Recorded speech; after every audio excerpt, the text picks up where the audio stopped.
Hello, good afternoon, everyone, and welcome to our second edition of our new Tea Time SEO series, where we're asking our friends and colleagues in the industry to come on board and give their insights so we can have an ultimate SEO guide for you. Thank you, everyone, for joining. Today, we've got three great speakers who will be sharing their tips all about on-page SEO. We have Rebekah Dunne, Cheryl Luzet, and Himani Kankaria. I'm SEO Joe Blogs and from growth marketer from Authoritas, and I'm also joined by Carrie Shepherd as well, marketing executive in our team. So we have quite an international Tea Time SEO today. We've got Rebekah Dunne in West Midlands in the UK, Cheryl Luzet in North London, St Albans in the UK, and Himani Kankaria in Gujarat in India. I'm in Barcelona and Carrie's in Putney in London. So I wonder where everyone else is actually dialing in from today. Please leave that in the chat. So we have a truly international Tea Time SEO today. We have Azim already so far, Martine, and a few others that aren't signed in. So without further ado, I'm going to pass over to our speakers who are going to introduce themselves. But I would like to remind everyone that this is an interactive session. It is live. So do leave your questions in the chat and we will take them on board and answer them later on. And also, if you're enjoying the video and the series, click a nice little like button and subscribe to the YouTube channel. And one last thing. We have just launched a brand new website. So Carrie, myself, Lawrence, and a couple of other members of the team have been working hard on branding a new website. So if you come on to authoritas.com, have a look around and let us know what you think. So now I'm going to pass over to our speakers who are going to introduce themselves. And Carrie and I will be back at the end to take your questions. Thank you. Hi, my name is Rebekah. I'm a content executive at JellyBean, but I've worked in numerous roles across digital. I've done SEO, PPC, and social media. So I have knowledge about loads of little bits, but my main focus is content writing.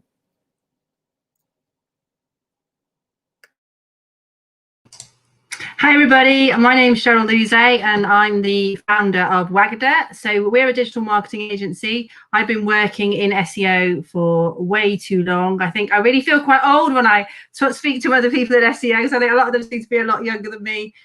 So we do a lot of work at Wagada with businesses that have various locations, so like care homes, nursery schools, that sort of thing. So I'm going to be talking today about those businesses that have the challenge of building a brand nationally, but also trying to rank in local areas as well.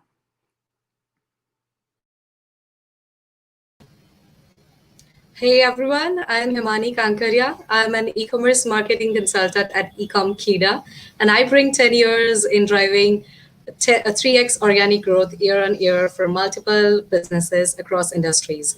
I'm obsessed with on-site SEO and content that ranks on search engines.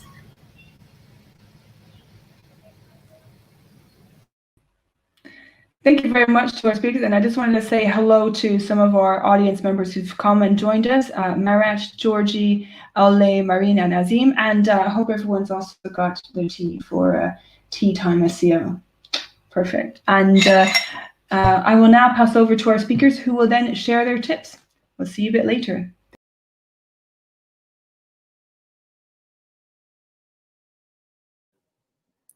Hi everyone again. So these are sort of my three top tips, and I will go into a bit more detail in the talk. So I'm happy to just carry on to the next slide. Brilliant. So I think whenever you're doing any on-page SEO optimization, the first thing you want to question is what SERP opportunities are available.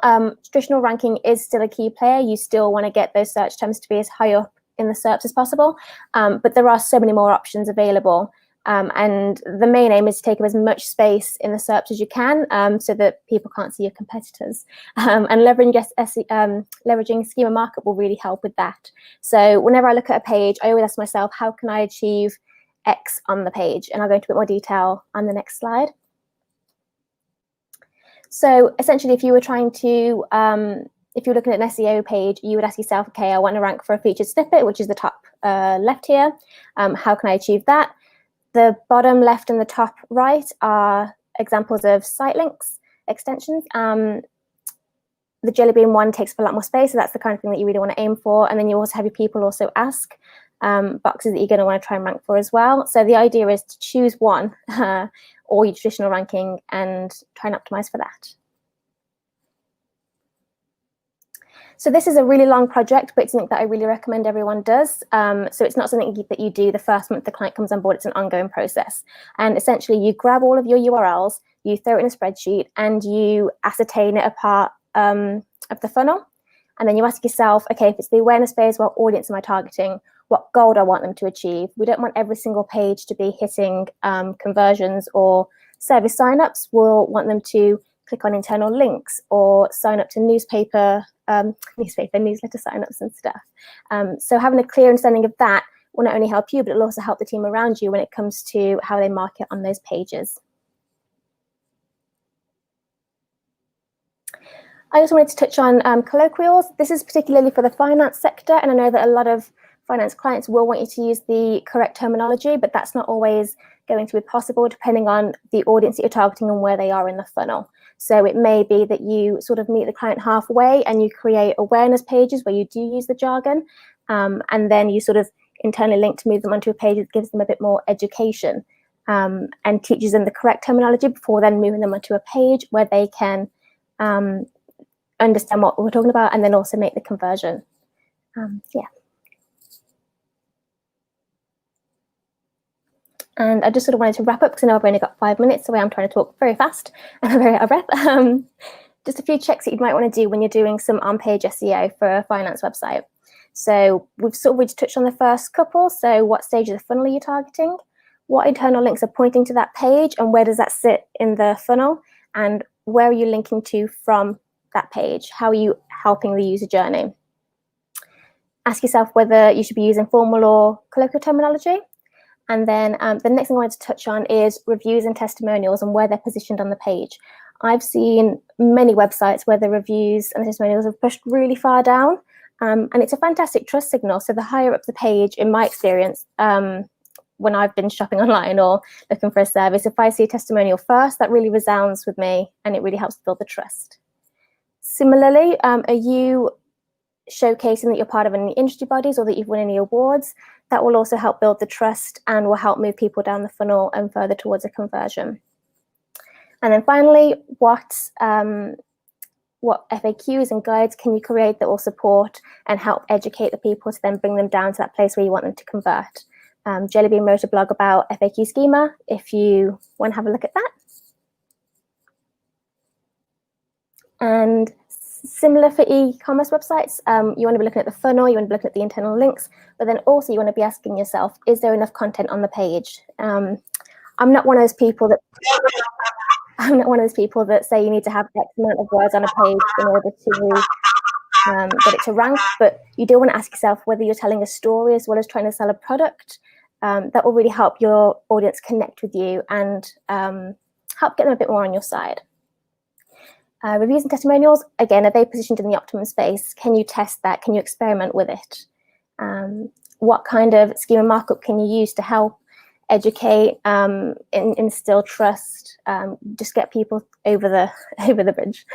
Are your images fully optimized? I did a completely different presentation on this, also with Gilmore Girls. If you haven't checked it out, then I highly recommend it because image optimization isn't just adding in an alt text and compressing the image anymore. Finally, are all your product pages filled? I've added this one in because I don't think I've ever been on a website where all the product information is filled, and it's such a missed opportunity. And then finally, would hub pages work on your e-commerce pages? Can you offer advice before someone purchases and as well as advice afterwards? So if, for example, you're going to sell a washing machine, what sort of troubleshooting issues do people usually get? Things like, oh, my washing machine smells, kind of thing. Just anything for after they've converted, just to show that you're not just trying to take their money, you're trying to build a relationship with them.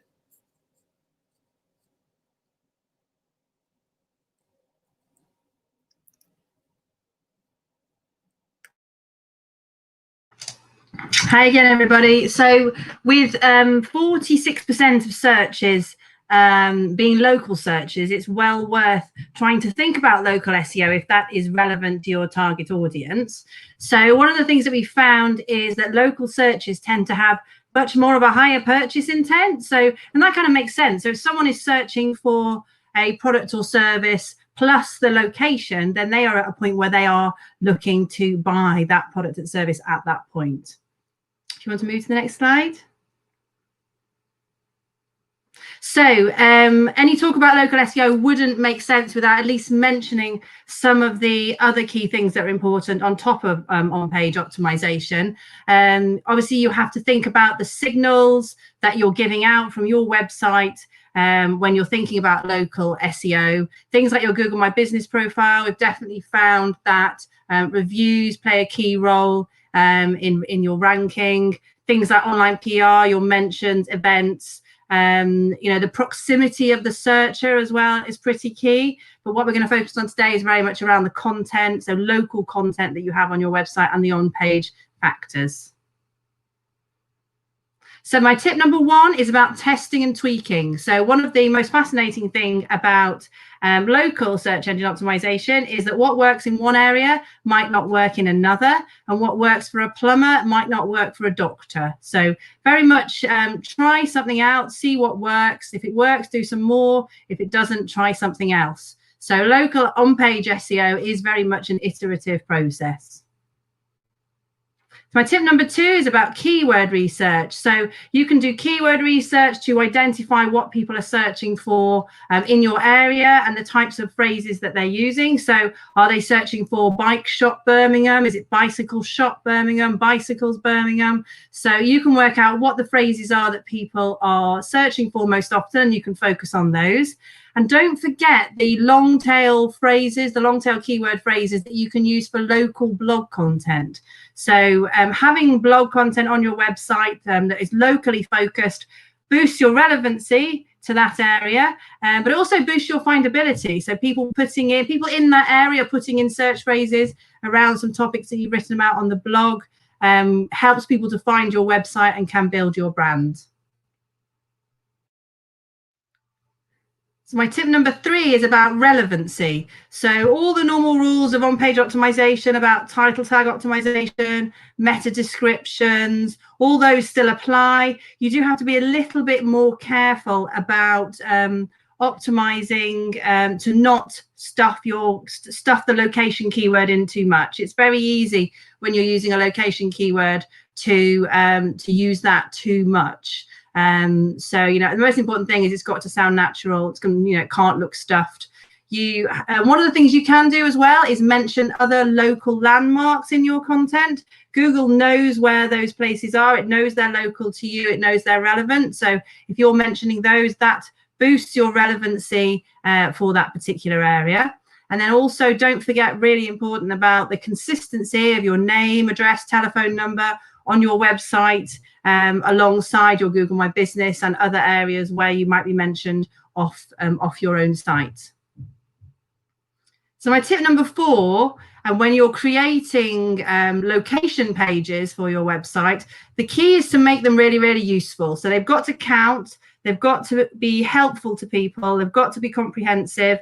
You need to think about the questions that people are asking, because Google obviously knows what those questions are that people are asking. So in order to make your content more comprehensive, you can answer those questions in your content, and that helps Google to see that, you know, your content, your location page is actually worth having and is not just there to try and rank for a certain phrase. So also don't forget to include things like address, opening times, facilities, car parking, all the things that people might want to know when they're coming to visit you. There's nothing more frustrating when you see a telephone number on a website and it doesn't tell you actually what time you can phone. So all those things are really important. And tip number five is about using local landing pages. So think very much about the user intent. What are people actually trying to achieve when they come to a local landing page? Think of high quality content and usefulness. You can put in case studies, you can put in testimonials, you can mention landmarks, but you very much need to test and tweak. Do they work for your location and for your industry?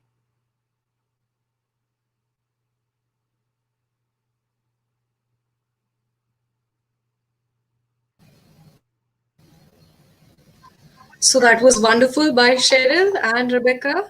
And now I'm going to talk about how to do on-page SEO for small scale or niche e-commerce sites competing with marketplaces on search. Yeah. So first of all, we need to identify why is SEO different for marketplaces and niche e-commerce sites. If we look at marketplaces, people love marketplaces. People straight away go to Amazon and they search for products. Next difference is that Amazon has number of billions of SKUs on their website because of millions of sellers uploading their configured products, right? So the number of pages increases tremendously on marketplaces, so which is again a difficult. Next thing is whenever sellers add products to their, whenever they add products, marketplaces allow dynamic URL creation, which is like, again, difficult to optimize for. In case of small scale or niche e-commerce sites, we are still looking for love, yeah, right? We might be trending on social media, but still when people search for our products on Google, they still need to go on search engines and then land onto our website. Yeah, so that is definitely a big difference for us. Definitely, we have less number of SKUs despite of configured products, and that leads to less number of pages as well. So definitely, it's a plus for us that we have to optimize less number of pages. Yeah. So third difference is that for small scale or niche e-commerce sites, we have the leisure of customizing the URLs every time we add a product. So that is something that we can manage when we can manage easily when we are doing SEO optimization for small scale websites.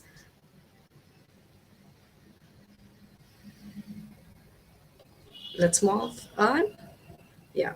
Okay.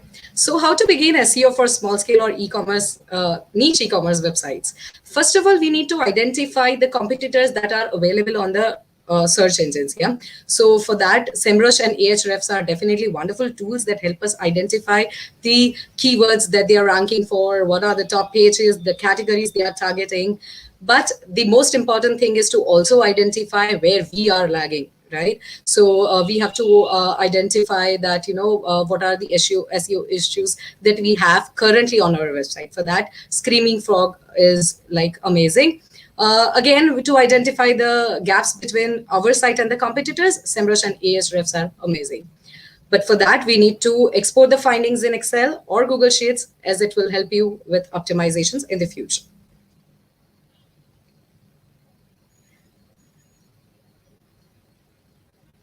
Okay, so we must begin with category page optimization because products may go out of stock. And when users land from search engines on our product pages, and if they don't find the product available, it gives a wrong impression to the users. So it might affect our rankings as well as user experience.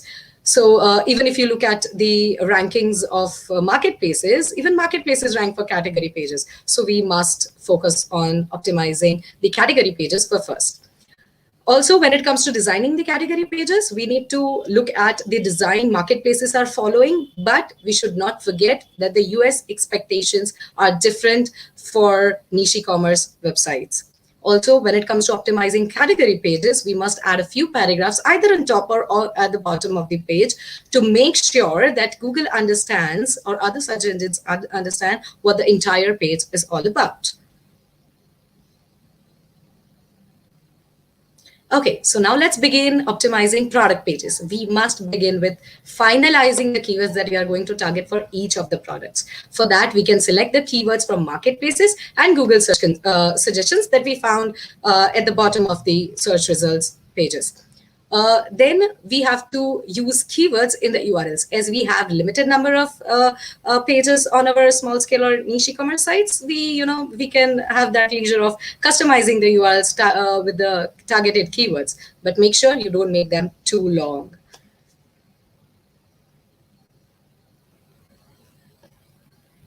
Okay, so the next step is to optimize the title, meta description tags, H1 tags, and H2 tags based on the keywords that we have finalized earlier, right? But make sure that all of these tags should begin with the keywords that are with highest search volume.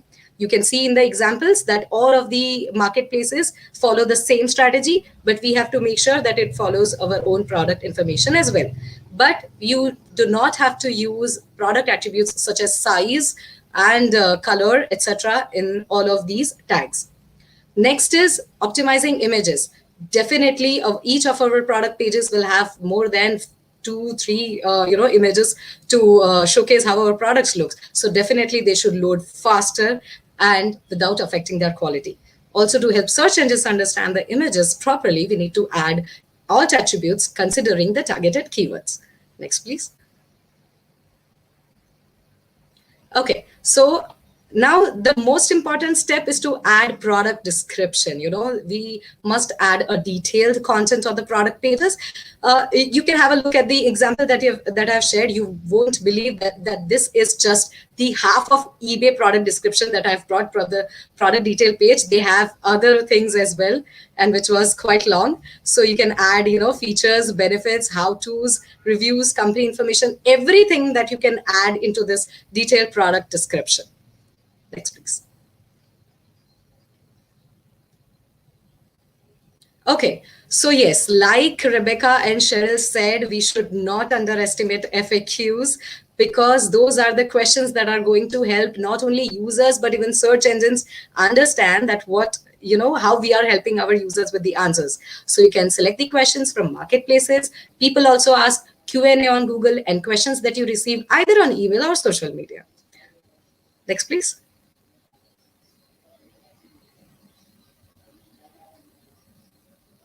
Okay, so we should not forget that we need to have a strong internal linking strategy. This is something that helps search engines understand how all of our pages are structured, right? So whenever we create informational or navigational branded content, make sure you have a solid internal linking strategy to see higher results. You can see how L'Oreal Paris has style guides and everything with perfect internal linking.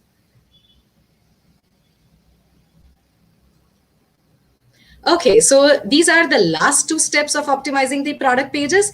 First is, please don't add keywords tag to your product pages, though you will find them on marketplaces, but we shouldn't add them. They only help our competitors to understand what we are targeting for our product pages. So definitely, but for us, we can get inspiration from marketplaces that what keywords they are targeting. So always keep an eye on them. So next, and the last thing is that we must add as many schema markups as you can, product, offer, item availability, breadcrumbs, organizations, FAQs, and review and ratings. That was all for optimizing product pages. These are the 3 last things that you should keep in mind. First, learn from your competitors, but have your own strategy. Though you have limited SKUs, budget, and team, prioritize your actions according to your strategy. Another thing is, SEO is an ongoing process. So don't think you've optimized once and miracle would happen. It is an ongoing process. The last but not the least, you are competing with marketplaces who have been doing SEO for years. Have enough patience to see results showing up for you. Thank you.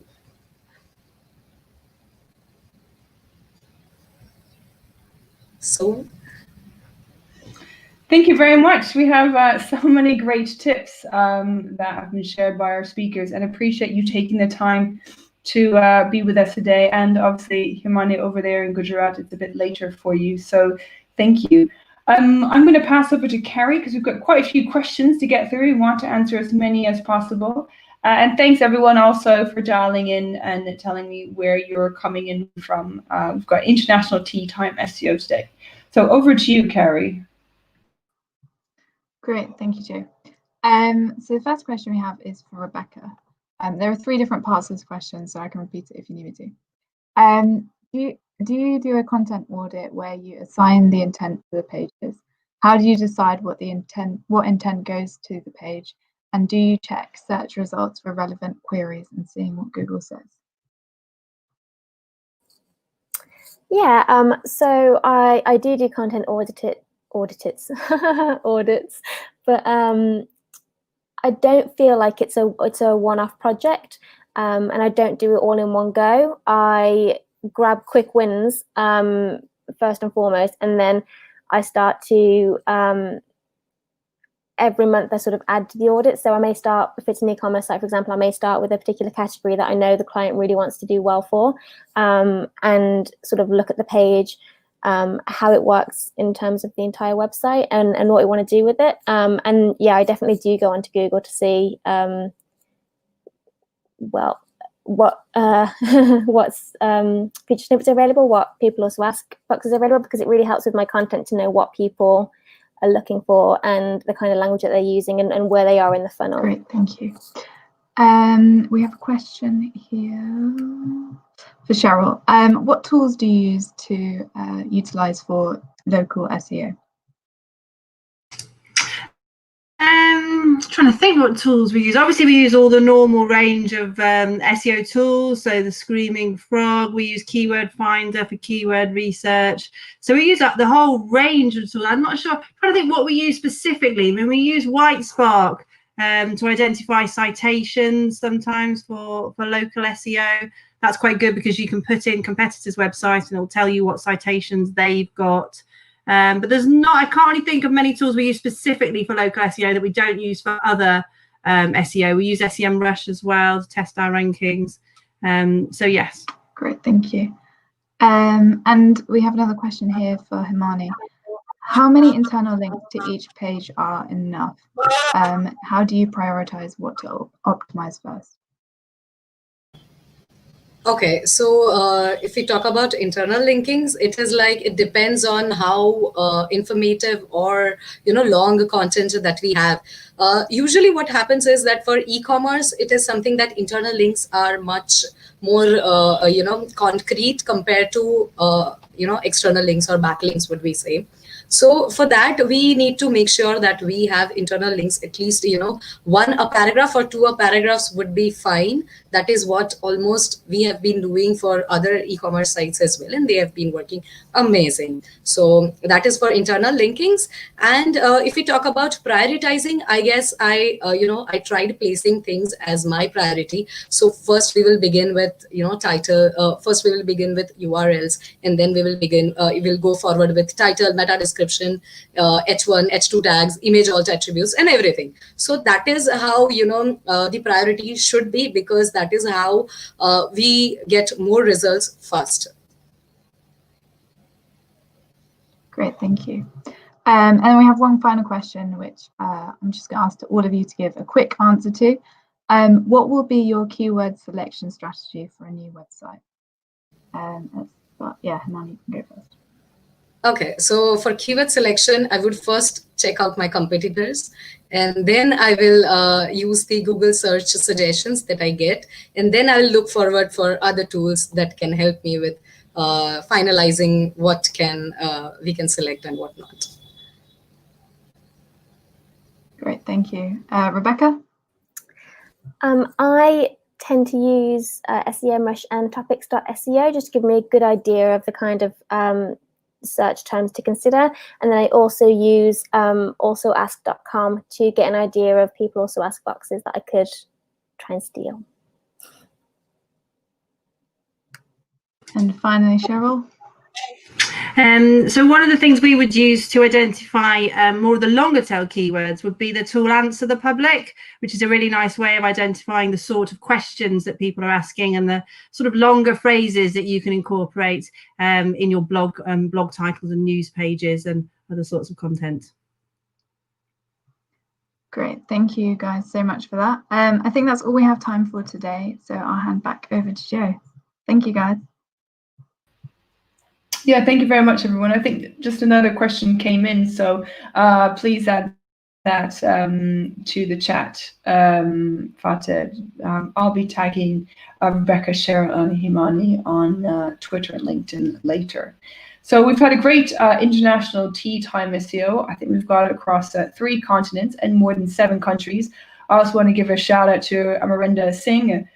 He was a school friend when we were back in Stockholm together. So thanks for joining today. I know it's also late on your side.